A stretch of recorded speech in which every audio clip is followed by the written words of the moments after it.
அருமை அருமை. அமைச்சர்களே, இன்று என்ன விவாதம்? வணக்கம் அண்ணா. நம் நாட்டில் பல பிரச்சனைகள் தலைவிரித்து ஆடுகிறது. தலைவிரித்து ஆடினால் என்ன, இழுத்து கட்டிவிட வேண்டியதுதானே.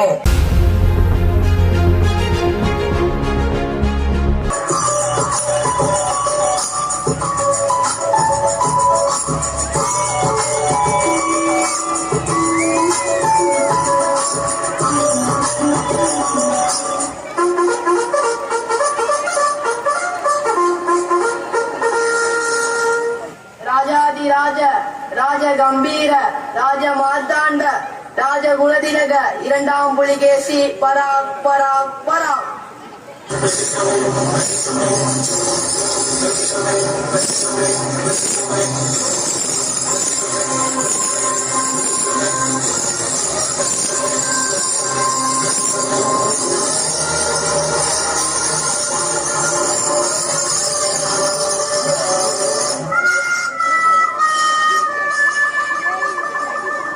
என்ன என்ன இது? மன்னர் வருவது கூட தெரியாமல் காலையில் உறக்கம். இரவு முழுவதும் டிக்டாக், பப்ஜி, ஃப்ரீ ஃபயர் விளையாடிவிட்டு இங்கு வந்து உறக்கமா? மடையா, வேலையை ஒழுங்காக பாரு. மன்னித்து விடுங்கள் மன்னா. இது எப்படி தங்களுக்கு தெரியும் மன்னா? நானும் அதே தானடா விளையாடுகிறேன் மங்குனி அமைச்சரே. நாடு நல்லா உருப்புறோம்.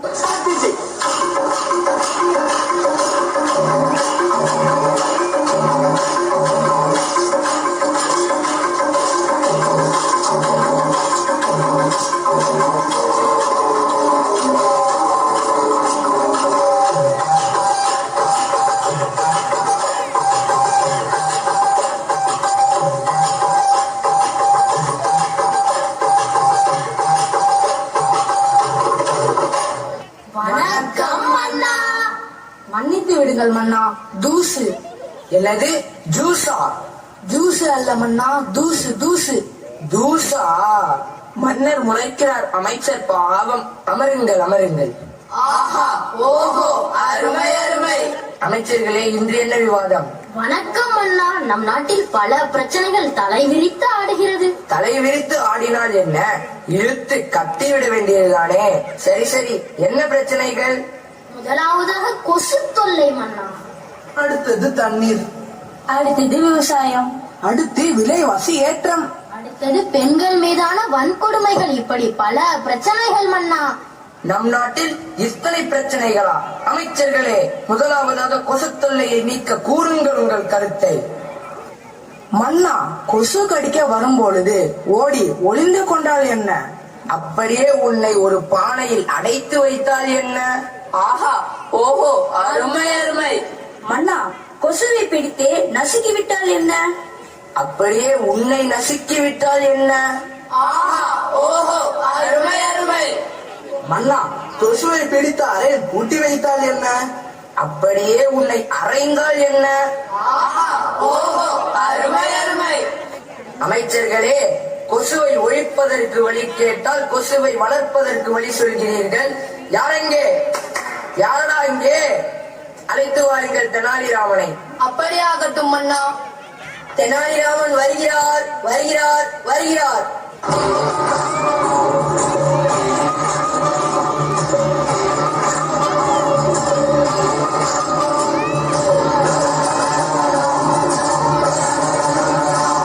வணக்கம் மன்னா. தாங்கள் என்னை அழைத்ததன் நோக்கம்? வாருங்கள் தெனாலிராமா. நம் நாட்டில் கொசு தொல்லை அதிகமாக உள்ளது. அதை ஒழிப்பதற்கு கூறுங்கள் உங்கள் கருத்தை. மன்னா, வீட்டின் அருகாமையில் குப்பை கொட்டாமலும் தண்ணீர் தேங்காமலும் பார்த்து கொள்ள வேண்டும். மக்கள் இதை ஏற்றுக்கொள்வார்களா மன்னா? ஜகபோ, நீ என் அமைச்சர் அல்லவா?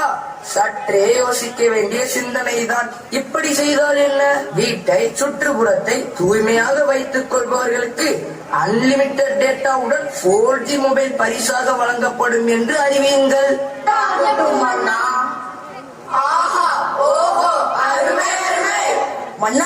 மன்னா, பக்கத்து நாட்டு மன்னர் தங்களை விளையாட அழைக்கிறார். எங்கேடா? இதோ செல்போனில் பப்ஜி விளையாட மன்னா. எங்கே? குடு குடு. நாடு நல்லா உருட்டுறோம். வணக்கம் மன்னா. மன்னா, தங்களை காண பிரபலமான டுபாக்கூர் செல்போன் கம்பெனியின் உரிமையாளர் வந்துள்ளார் மன்னா. வரச்சொல். அப்படியே ஆகட்டும் மன்னா. விளையாட கூட நிம்மதி இல்ல.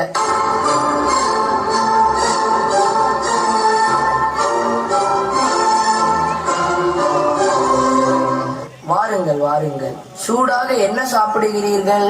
எதுவும் வேண்டாம். தாங்கள் வந்ததின் நோக்கம்? மன்னா, எங்கள் டுபாக்கூர் கம்பெனி 6G மொபைலை உங்கள் நாட்டில் அறிமுகப்படுத்த பர்மிஷன் வேண்டும். நீங்கள் எதை வேண்டுமானாலும் அறிமுகம் செய்யுங்கள். ஆனால் எனக்கு புரிகிறது மன்னா. உங்களுக்கு சேர வேண்டிய கமிஷன் சரியாக வந்துடும். நன்றி. தேங்க்யூ.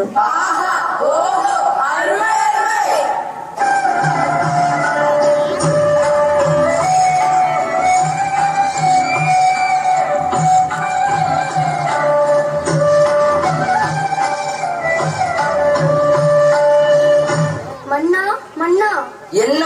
என் பிள்ளையின் நிலைமையை பாருங்கள் மன்னா. இருக்கிற பிரச்சனை பத்தாதுன்னு இதுவரை புது பிரச்சனையா? ஆமா, இவனுக்கு என்ன ஆயிற்று? போனே இல்லாம கையில போன் இருப்பது போல விளையாடி கொண்டிருக்கிறானே. ஐயோ, இந்த பரிதாப நிலையை ஏன் கேட்கிறீர்கள்? இரவும் பகலும் ஓயாமல் செல்போனில் விளையாடியதனால மனநிலை பாதித்து விட்டது மன்னா. அப்படியா? ஆமாம், இந்த செல்போனை ஒழிப்பதற்கு வழிதான் என்ன? அமைச்சர்களே, கூறுங்கள் உங்கள் கருத்தை. இலவசமாக வழங்கும் இன்டர்நெட் சேவை கட் பண்ணா என்ன? அப்படியே உன்னை துரத்தி விட்டால் என்ன? ஆஹா, ஓஹோ, அருமை அருமை. மன்னா, செல்போனை பிடுங்கி குப்பை தொட்டியில் போட்டால் என்ன? அப்படியே உன்னை வாரி குப்பையில் போட்டால் என்ன?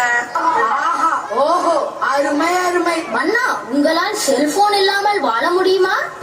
கடினம்தான். யாரெங்கே? யாரடா அங்கே? கூறுங்கள் மன்னா.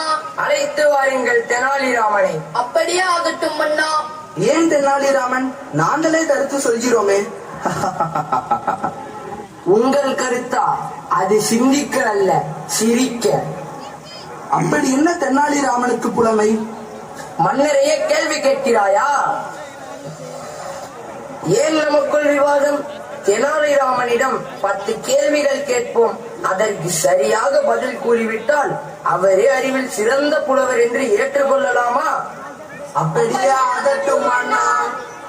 தெனாலிராமன் வருகிறார், வருகிறார், வருகிறார்.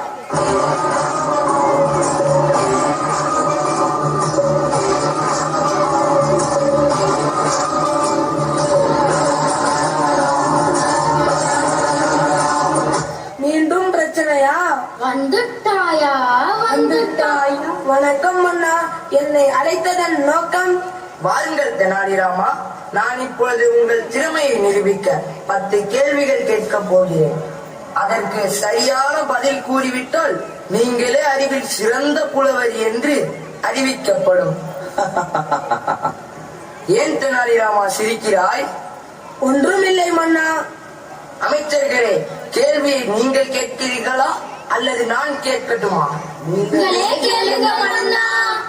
பிரிக்க முடியாதது கல்வியும் கற்கும் ஆர்வத்தையும், பிரிக்க கூடாதது பெற்றோரும் பள்ளியும், சேர்ந்தே இருப்பது ஆசிரியரும் மாணவரும், சேரா இருப்பது வறுமையும் நோயும், பார்க்க கூடாதது தொலைக்காட்சியும் தொலைபேசியும், பார்க்க கூடியது நேரமும் பள்ளி பேருந்தும், அறிவுக்கு கல்வி, கல்விக்கு பள்ளி, பள்ளிக்கு யுனிவர்சல் அகாடமி. ஆஹா, ஓஹோ, அருமை அருமை. தெனாலிராமா, நீரே அறிவில் சிறந்தவர். ஆஹா, ஓஹோ, அருமை, அருமை. என்ன அமைச்சர்களே, இப்பொழுது புரிகிறதா? புரிகிறது மன்னா. தெனாலிராமா, நம் நாட்டு இளைஞர்கள் செல்போனால் சீரழிகிறார்கள். அவர்களை அதிலிருந்து மீட்க ஏதாவது வழி கூறுங்கள். மன்னா, மாணவர்கள் மிக முக்கியமானவர்கள். அவர்கள் தான் நம் நாட்டின் வருங்கால தூண்கள். முதலாவது, பெற்றோர்கள் தங்கள் செல்போனை குழந்தைகளுக்கு கொடுப்பதை தவிர்க்க வேண்டும். அடுத்ததாக, குழந்தைகள் கண்ணால் பார்ப்பதை அப்படியே செய்யும் ஆற்றல் உடையவர்கள்.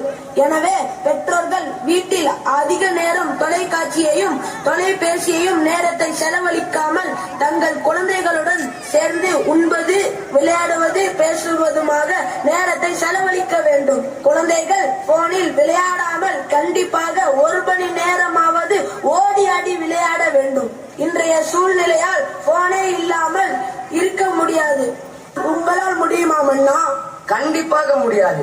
சபாஷ் சபாஷ் சபாஷ் தெனாலிராமா, நீ என் கண்களை மட்டுமல்ல நம் நாட்டு மக்களின் அனைவரின் கண்களையும் திறந்து விட்டாய். நம் நாட்டில் உள்ள அனைவரும் தெனாலிராமன் கூறியதை கடைபிடிக்க வேண்டும்.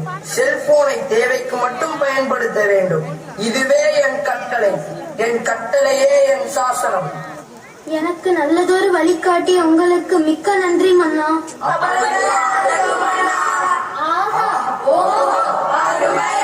நான் நல்லா பண்றனோ இல்லையோ, ஆனா நீங்க நல்லா பண்றீங்கடா. அதுக்கு கால் தப்பட்டுகள் கிழிந்து தொங்க வேண்டாம்.